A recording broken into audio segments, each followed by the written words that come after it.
Packet Protector is sponsored today by Meter. Meter delivers full-stack networking infrastructure from wired to wireless to cellular in a single integrated solution that scales from branch offices, warehouses, and large campuses to data centers. Go to meter.com/packetprotector to book a demo now. That's meter.com/packetprotector to book a demo.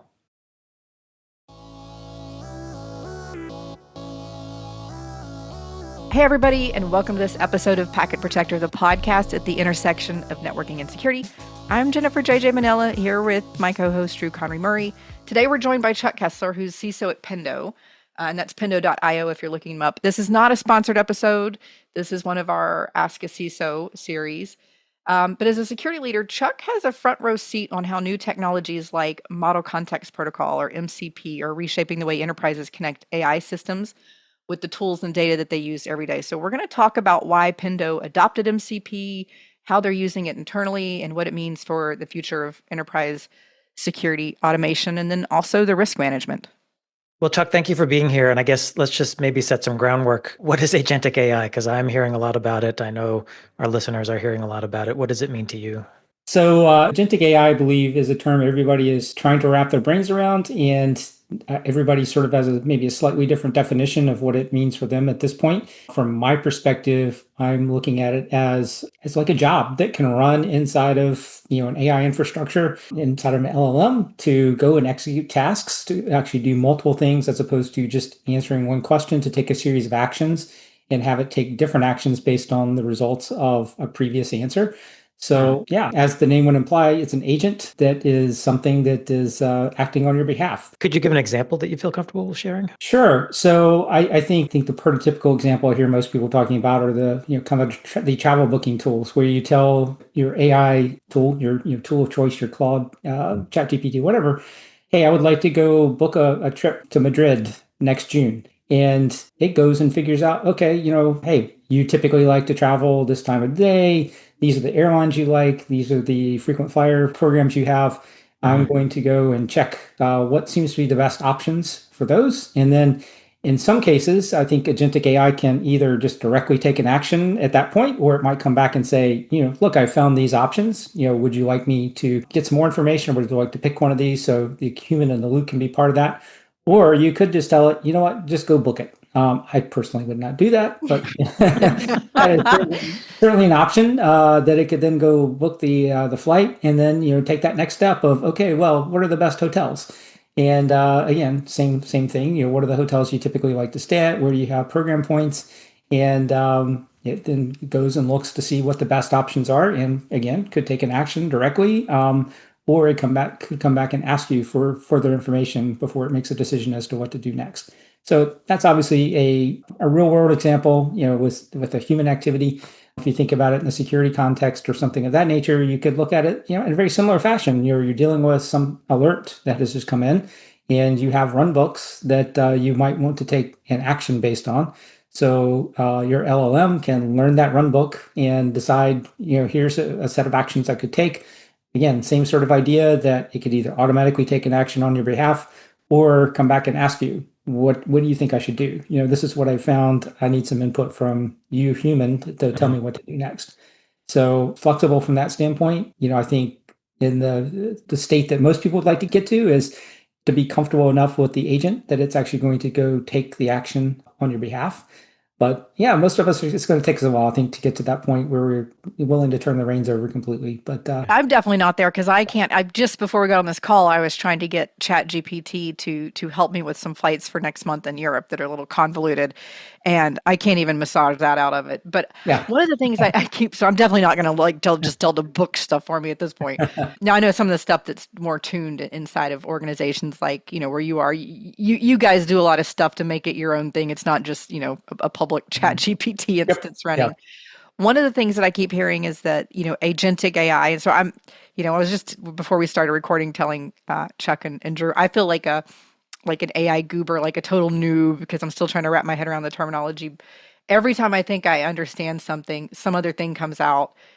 And then when I ask for a definition of that, I'm like, but isn't that what that thing was doing before? And the answer is no, I'm just wrong. But one thing that I keep hearing is that agentic AI, that one of the differences is they start to be more specialized in their task. And so weeks ago at this point, Drew brought up model context protocol, which is what we're going to get to in a little bit. So to me, watching this, it seems like a little bit scary because I'm assuming, I mean, you're a CISO of a company who makes software that other companies, consume and use inside of their product. So security is a huge issue for you, not just because it's your own stuff, but you have other people's stuff as well. Mm-hmm. And I have this kind of like, it just feels like black holes of information going in and out. And so when you think about like agentic AI and how you're using these things, what are some of the security issues that you're dealing with as a CISO? Yeah, I mean, I think the biggest one, and particularly with respect to agentic AI, that concerns me at the moment is the authentication model, because typically, when we're going to, again, talk about MCPs in a minute, and I think this applies there as well. Somehow or another, that agent has to operate under, your identity. For example, OpenAI released their ChatGPT agents. There might actually be an actual name for it. I think it just might be agent mode or something like that.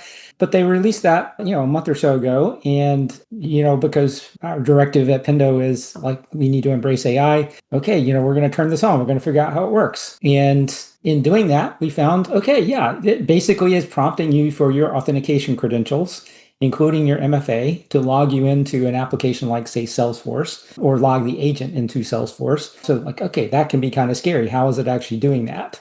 Basically, they're standing up little VMs that capture all of that. And again, I'm going to butcher the technical details, so my apologies to OpenAI. I may not be doing you justice here. It all goes away when the session is done, but if you kind of think about that, you're essentially spoofing that authentication process, which typically has had a human behind it in the past. Obviously, seems like there's a lot of opportunities for something like that to go wrong. So I think that's the biggest thing that concerns me. I know we talk a lot about prompt injections and things of that nature. I mean, those are certainly potential concerns as well. We see there have been some interesting sort of quasi hypothetical instances of that where I think in the real world we haven't really seen too much in the way of true prompt injection attacks that really are meaningful. I'm not saying that they aren't out there, but to me it seems like less of a risk than something like how this authentication model could fail, especially once we start talking about agentic AI. And obviously everybody's concerned about data leakage and their information being used to train global models. I think most of us that are using enterprise options for things like ChatGPT or Claude, those global training switches are kind of turned off by default. And if you're not using the enterprise ones, there are options for you to go and turn it off manually. On the enterprise side, if you're not doing that, if you're using the consumer version, then you have to depend upon your users to go do that, which you know how that works out. Good luck. Which is why we tend to go ahead and invest in the enterprise versions, because that tends to get you a little bit further down the road in terms of security and privacy. One thing I will mention, again, not at all throwing OpenAI under the bus, actually, because they've been a great partner to us. But one of the things they explained to me in their differences between consumer products and the enterprise products is the consumer product is basically the training ground for the enterprise product. So, they roll things out more quickly in the consumer version. Those things are not fully baked from a security, privacy, compliance perspective until essentially they're using the consumer world to do some testing. And so there's a slower rollout period to get those latest models into the enterprise version, because again, they're learning their consumer product, the things that can go wrong before they deploy those. And I mean, that makes sense. I would expect that. I mean, even if we're paying some nominal fee as a consumer, I fully expect anything I put in there to not necessarily be accurate when it gets spit back out at me. Well, the interesting kind of push and pull on that I get is that we do have some people that are so gung ho to get the latest and greatest features that like, hey, can I just use the consumer version, the $200 a month per version, because it's going to get this thing 2 weeks before the enterprise version? Like, okay, yeah, I understand. And maybe there's some kind of sandbox ways we can do that for certain things, just so we can get a small number of people, kind of direct access to those things more quickly. I see. Chuck is a perfect example of the type of CISO that's going to figure out how to get to the yes instead of just no, suck it up for 2 weeks. Yeah, I mean, I do sometimes say, hey, it's coming 2 weeks. They told me it's 2 weeks, so we can wait the 2 weeks. Yeah, wait the 2 And if weeks. there's a really compelling reason, we'll go and find some other way. But to do it, no, So I have a question around some of the authentication identity, because I know I've heard, some, seen some presentations and heard some rumblings around, especially in the cloud, using identity as microsegmentation. So like, downscoping what any identity can do to the point that it only basically has one function. Is there opportunity to do that with agentic AI? Is that kind of what we're doing? Do they have their own identity that's downscoped to what they need to do, or are we just not there yet? I mean, I don't think we're there yet. Most of what I've seen so far would be, the user providing their identity to the agent to operate under the context of that user. I mean, you could obviously extend that to like a service account or something like that. And when you think about building something that might be an MCP server inside of your product, that might be a more viable way to do things. Well, it actually is absolutely a more viable way to do things in certain cases than kind of using the user identity. But yeah, I mean, I do think there's an opportunity there. Am I smart enough to tell you exactly what it looks like? No, I'm not. Well, I'm curious, this ChatGPT example you mentioned where you give it your authentication credentials or your authorization credentials and it logs in sort of on your behalf. Does it also inherit sort of like all of your rights? Like, if, I have the permissions if I needed to delete this entire database, like, does the agent have that? Like, it just gets everything you get? Yeah, I mean, it would, because again, I'm going back to my Salesforce example because actually that was something that came up when agent mode, we turned on the agent mode and we had salespeople that wanted to use it to automate some things that they were, working on in Salesforce. And that's actually probably a great use case. But yeah, it's going to operate as that user. Now, those users are not typically full-on Salesforce admins, so and even the ones that are going to be using separate identities to do that. Hopefully, not the one that they're passing to the agent mode. But currently, that is the model right now. Is that it will operate as you. The plus side of that is it's only going to give you access to the things that you have access to see versus if it were kind of a more general service account, which had broader access, then, you could potentially get access to things that you didn't have access to, weren't supposed to have access to. So yeah, that is the model right now. You also mentioned like this virtual element that it's sort of, spinning up we'll use the example of a VM, even though that's not maybe technically correct. Is there a time limit on it? Like how long does it have your credentials that it can use to do things? That is a great question. I don't know the answer to it. My perception is that essentially the time limit is the limit of when it's doing this particular job. The job, So okay. for that particular session, so it's going to tear all that stuff down at the end of the session. I have to go back and look at my notes to 100% verify that, but I don't think it's persistent. So it's not hanging out there for 30 days or something like that. Okay, so like a VM, potentially, once the session has ended, it's blowing away those credentials. It's not storing them anywhere, so you don't have to worry about your credentials lurking somewhere in a model. That was the specific question I asked. In fact, was are you actually caching these credentials someplace? And they told me no. So, for example, that password that you're typing in, it's not being stored. It's simply being used to actually do the authentication to get the OAuth token. So it's storing the OAuth token for the session, but it's not storing your password. Can a user enterprise validate that somehow, or are we just kind of trusting what we're being told because we have to at this point? At this point, yes, I'm trusting. I could dig deeper. I'm sure they would be happy to connect me with an engineer that would talk me through and show me exactly what they're doing. OpenAI is obviously, has a lot of resources behind it. So I'm trusting that they are thinking through those things and doing the appropriate things from a penetration testing perspective and a compliance perspective to ensure they're not doing something stupid with those credentials. we hope.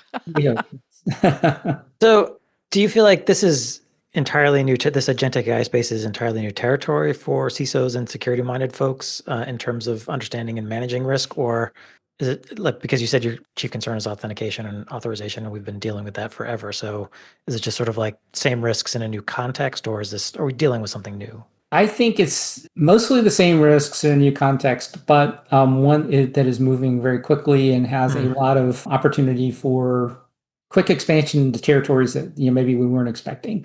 I think the whole non-deterministic nature of AI in general just makes it so the typical things that we would do from a security testing perspective are harder. We typically think we want to test for something and ensure we don't get this type of output or we do get this type of output. It's really hard to do that when the output is non-deterministic. So yeah, that's where I think it is a new risk just in general with respect to AI because it is harder to do that more traditional type of testing that we're used to in the security world. And the example, so I'm trying to wrap my head around the use cases for both agentic AI, but also I guess where we're going to be getting to, which is like model context protocol, which my understanding is kind of those AI entities talking to each other in a structured way, but without the structure of us kind of integrating via like APIs manually, so that they kind of they coordinate with each other and handle it, basically, instead of us telling them how to exactly coordinate with each other. So the example you gave was kind of like, the Salesforce user and somebody who has, certain rights between like CRM and maybe scraping some stuff out of their email, or I'm just making stuff up, right? But are there also use cases of these more central to, I mean, like in your case, you guys create software. Is this also being used kind of further inside of the organization for actions or development or something using AI that's not kind of user based, that's more systemic? Yeah, I can talk a little bit about how we're building this in our product and I think the same model can apply across a lot of different tools that are out there. Like, for example, Atlassian has, and we're just going to kind of bridge into the MCP discussion, I think, with this, because I think this is what comes into play. So, for example, Atlassian has an MCP product out there, an MCP server, and essentially what it is a LLM USB bus, if you will, to their APIs. So we're building the same sort of thing inside of our product. We have something called aggregations, which are essentially it's a kind of a query language to go and say, tell me, this profile of my visitors for the last 30 days in my website visitors. That's what we do, product analytics. Those aggregations are, kind of a special sauce language. People do learn it and they can do their own API queries and, interact with it. But the LLM has no idea how any of that stuff works. So that's where the MCPs come into play, is the MCP understands how our aggregations work, and it understands how to talk to other LLMs and other MCPs that might be asking it for a particular question. So it can take that question and say, okay, you need to go get this information from this particular database, and then basically package that up and provide it back to the LLM, who is then going to essentially do the AI magic on it and answer the question that you wanted. But just kind of remembering again that LLMs are trained on information that, for example, ChatGPT 5, I think the cutoff date was almost a year ago, September 30th, 2024, I believe. So it doesn't know anything that's happened since then. So the only, if it's going to answer a question based on anything that's happened since then, you have to kind of feed it the information that it needs, or you have to be able to connect it and say, hey, go access this website or whatever to learn about this, and it can scrape and things like that. But MCPs basically are a way to essentially provide that information, that kind of more up-to-date information, back to the LLM, but it is specialized, so it knows how to talk to our product. The Atlassian MCP knows how to talk to Jira and Confluence and all the other Atlassian products and package that information back up and give it back to an LLM, so the LLM can do its AI magic and give you the answer that you need based on all that information that sits in the Atlassian cloud. So MCP is essentially built around a client-server model where, in your example, let me see if I've got this right, you essentially have an LLM that's acting as a client, and you're saying, I need to get some information out of our Atlassian instance. And instead of me digging around in it or whatever, I'm going to ask my MCP client, go get this stuff from Atlassian. My client uses the MCP protocol to talk to the Atlassian server. Atlassian has set up this server to be able to go and find all the stuff on the back end. It finds that stuff and delivers it back to my client, and it's all happening via natural language because I'm just using natural language prompts on my client end. Yeah, I mean, I think that's a pretty good summary. MCPs can either run locally on your laptop, desktop, or they can run in the cloud. So, actually the very first MCPs were more ones that would run on your local device. And essentially you might be running like a Claude desktop. Anthropic, I think, was the first that did MCP. And so it was designed to work with Claude. And, essentially it was a local server running on your laptop that the Claude desktop would talk to. And then you would essentially, give that local server information on how to go and query all these other different things. And that's where, you would pull in open source code, which, again, kind of a scary thing to do. Especially this year. Exactly. Into your local MCP. And it would then go and do the thing, and then give the information back to Claude Desktop, which would then feed that back into the Claude LLM and do its AI magic. The other model is the MCP runs in the cloud; it runs remotely. So that's where something like the Atlassian MCP server is out there, and so you can point your desktop MCP server at the Atlassian MCP. You don't have to train your local or instruct your local MCP server on how to talk to Atlassian because they've already built that for you. Right. So yeah, those are the two models. Again, I might be butchering some of the technical details, but as I understand it, those are the kind of the two deployment models. Either you're putting it locally on your laptop, or you're accessing one that's provided by your third-party service provider, your SaaS solution that sits out in the cloud. And again, that's what we're building at Pendo is a version of that currently it just works within our own product. We're not externally exposing it, but it's actually how we are adding AI capabilities, kind of more of a chat mode to our product itself. But eventually we'll probably expose that to the world as well. So even if it's not exposed to the world, you may still have an MCP server that's helping to facilitate kind of a chat with your data type function inside of a product itself. Just kind of sits behind the scenes. So yeah, lots of different deployment models. I forget what the original question was, but I think it had something to do with these things being specialized, and they absolutely are. And the specialization either happens by the vendor building it for you and providing it to you, or again, kind of pulling these open source things that people have built into your own local MCP server. Mm-hmm. Let's pause for a quick word from sponsor Meter. Meter delivers full stack networking, wired, wireless, and cellular to leading enterprises. It's a single integrated solution with everything included, and I mean everything. ISP procurement, security, routers, switches, wireless APs, firewalls, cellular, power, DNS security, VPN, SD-WAN, and multi-site workflows. Meter has designed the hardware, written the firmware, and built the software. It's a truly integrated solution. And alongside their partners, Meter designs, deploys, and manages everything required at your site or sites so that you get performant, reliable, and secure connectivity. If you're ready for fast, secure, and scalable connectivity without the complexity of managing multiple providers or tools, it's time to check out Meter.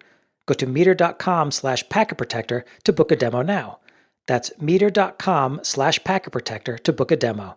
Thanks to Meter for being a sponsor, and now back to the podcast. What do we do if we have, because you gave, an example of like Atlassian and then stuff you're doing internally. If we have several platforms that each have their own MCP, let's say server, do they talk to each other, or are there LMs between those? I mean, I don't think there's any reason they couldn't be talking to each other. I don't know if I've seen personally an example of where they're doing that, but I think if you go back to what we were talking about earlier with respect to an agent that's taking multiple actions on your behalf, almost certainly, in those types of contexts, MCP, could or should be involved in helping to facilitate figuring out all the different data that needs to be gathered and kind of brought into the process. And MCP is a standard open protocol for everybody to use, or is this just parts of the ecosystem that are using it at this point? Yeah, I mean, I don't know. Standard is kind of an interesting term these days.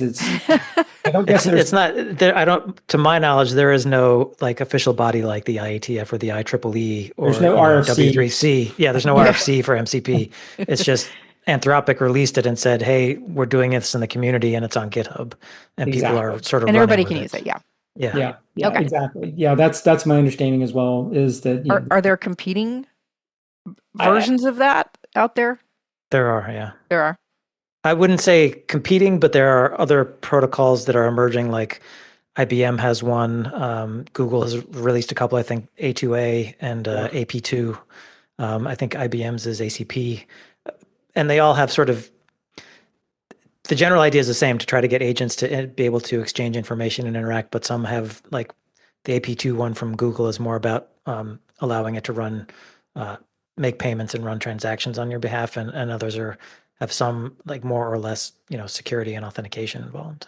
Yeah. That's A2A is one that I've been looking at a little bit recently, and yes, I think that's more back to the use model of agents talking to agents, as the A2A would imply in the name. So I think that's an example of something MCP like, which is really designed for facilitating interactions between different agents. And MCP in its original incarnation from Anthropic was, I mean, maybe more geared towards that Claude desktop user that was trying to incorporate information from multiple applications into something they were doing with Claude, but they open sourced it so that anybody could make use of that. So I know OpenAI and others are obviously adopting it as well.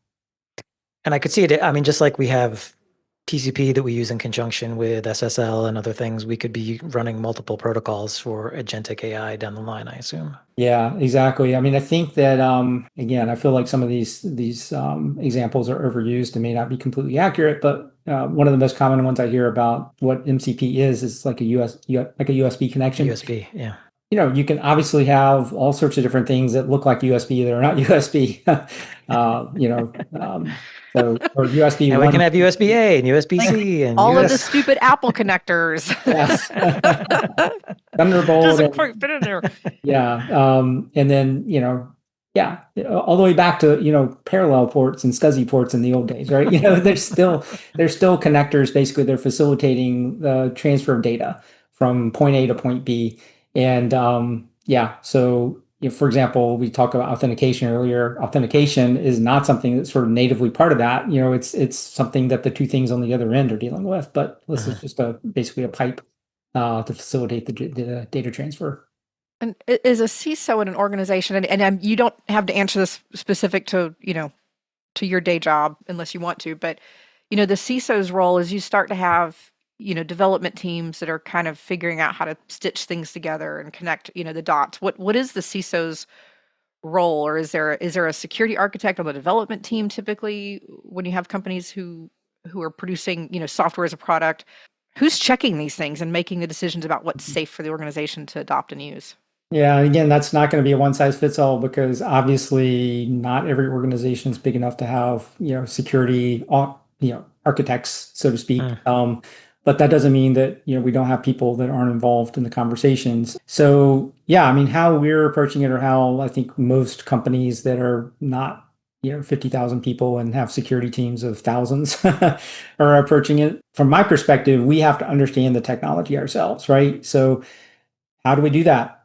Well, partially we go read things, we watch podcasts or whatever to learn. But I think really the way we learn best is we actually put our hands on the technology, and we do that either in conjunction with our developers that are building things, or we go build our own. And we've actually done that in my security team at Pendo. So, an intern project that we did over the summer, we actually built an MCP server to facilitate essentially one of the examples I was giving earlier, where we wanted to essentially help automate kind of in a SOAR way actions based on events that were from different tools in our environment. So we basically built an MCP server that could work in combination with things like Google Workspace and our SIM platform, Sumo Logic. We made good progress. Is it 100% like, wow, we're deploying it? No, we're still working on it a little bit, but it's something that helped us learn a lot about how MCPs work. And so as we're working with the rest of our organization and building MCPs, both in our product as well as other MCPs potentially for corporate uses inside of the company, we have a much better understanding of how they work and how they can go wrong, right? Because we've actually put our hands on the technology and used it ourselves to try to solve a problem. So that's the approach in general I've tried to take with AI, is to be, to essentially embrace the technology and use it ourselves, find ways that we can get benefit from it, but also make sure we have a good understanding of how it can break. And how for context of anybody listening, how big is the organization, both the development team and then the whole company at this point? Because you guys have been growing and growing over the years. Yeah. I mean, I can't remember the exact number. It's not quite 900 people. It's 200 and some developers, and our security team, including myself, is 13 people out of all of that. So 200 versus 13. Yeah, exactly. But, I've done a lot of benchmarking, and those numbers are are pretty commonplace. In fact, probably on the high side.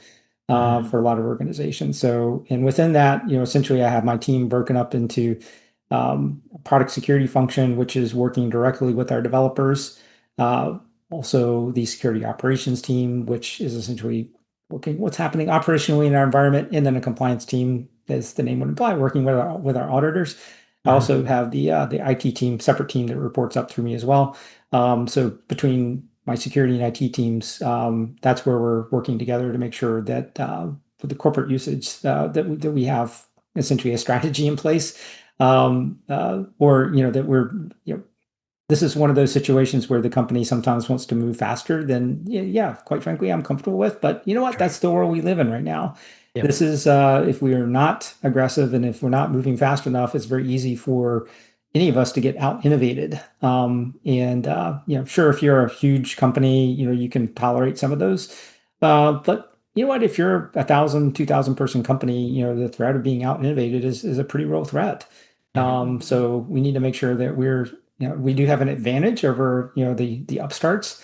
But because we do have resources, we can manage risk versus, a 5-person garage company, which is just going to do the thing.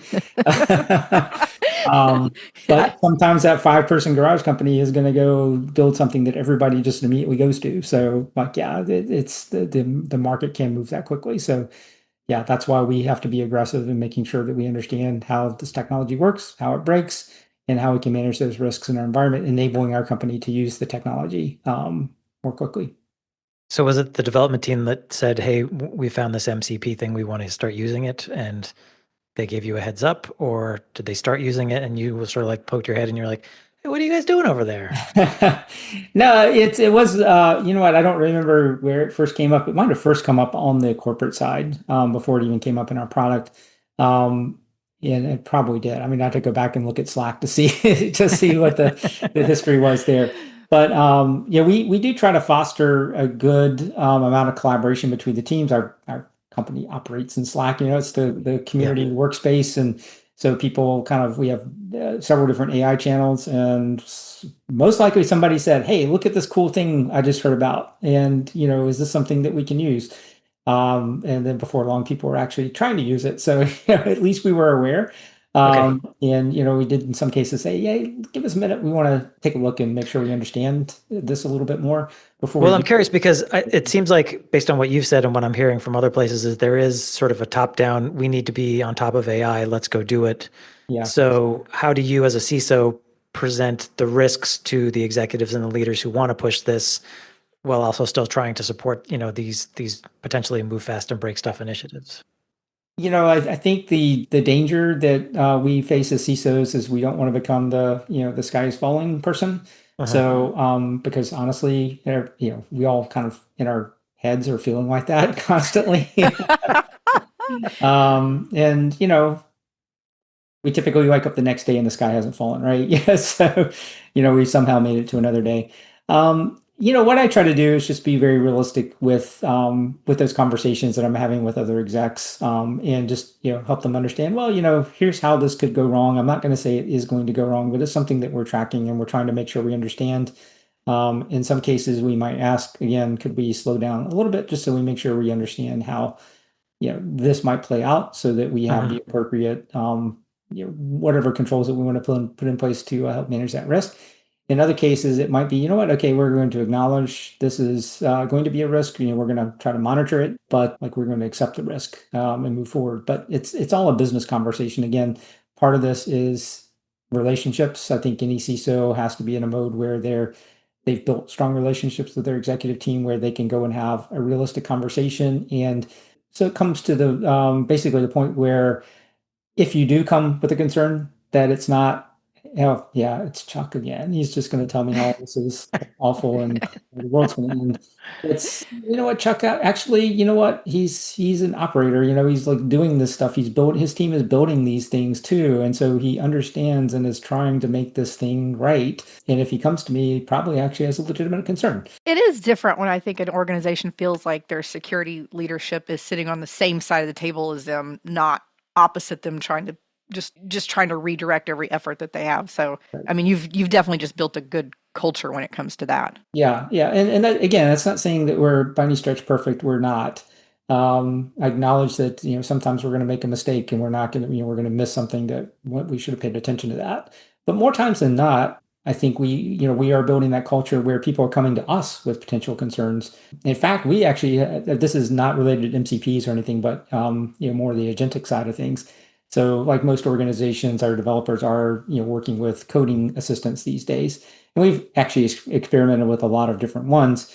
And I'm not going to like call one out because I don't want to play favorites or anything. But one of our engineers, when the recent NPM supply chain issues started popping a week or two ago, before that first announcement came out that morning, he alerted us to the fact that, hey, my coding agent just highlighted that this dependency I pulled in has some obfuscated code, and this doesn't look right. And so we started looking. It's like there's nothing out there in the news about this, but yes, that is not good. Your coding agent just found a compromised package. Wow. We found out about it before, basically the news was hitting the street.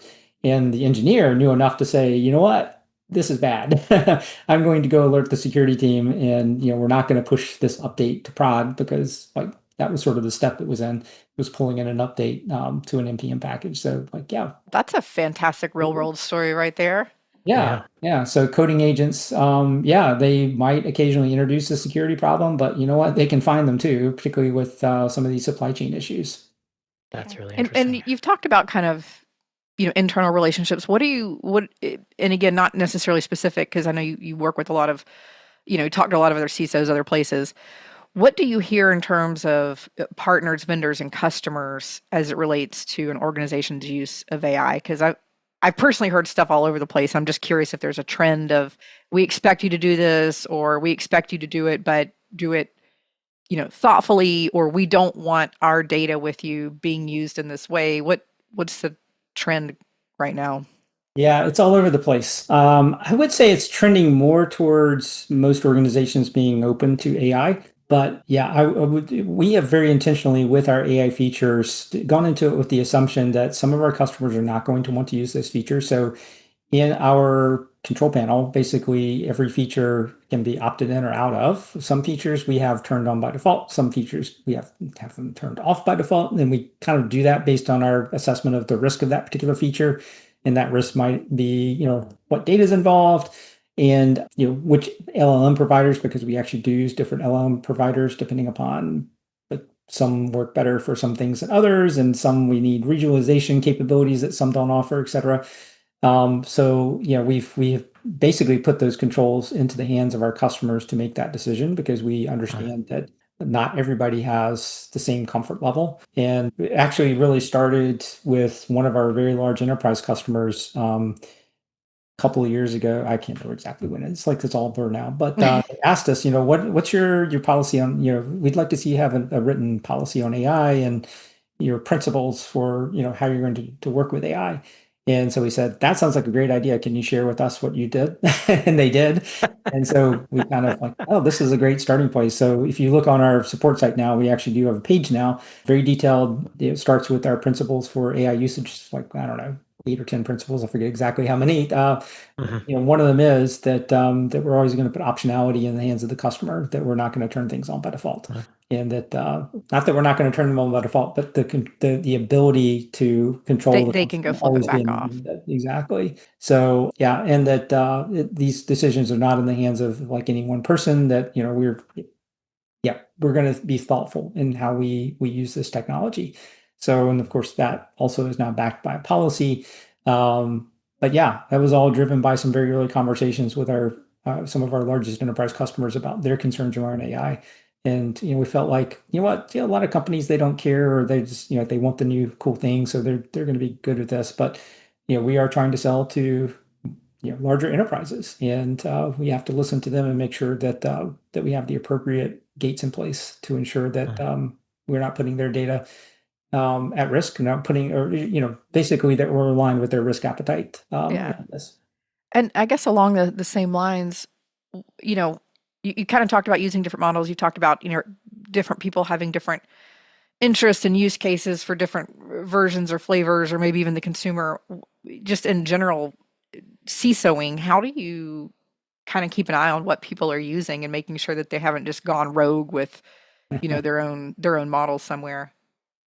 Yeah, that's a great question. A lot of it is, again, just the community that we fostered within the company, because people do like to share, even if they go rogue, they like to share that they went rogue because they've done something cool.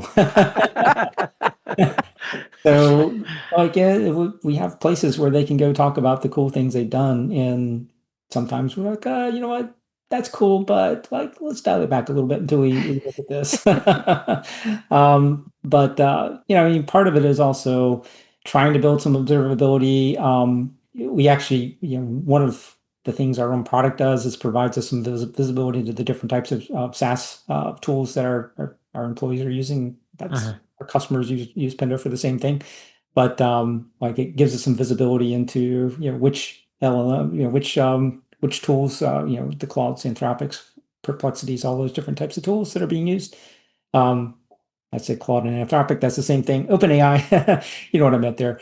And then also we do have a data loss prevention tool that's deployed on everybody's laptop that also gives us some of the insight as well as to what they're actually using. And of course, all of our laptops are managed, so we have controls over which desktop agents are deployed. Now, like there's ways all around all of this stuff, but we're trying to make sure we have at least some reasonable visibility to these things. Yeah, and if you have a written policy and they're educated on what is expected of them, then I'm sure they're happy to play along with that.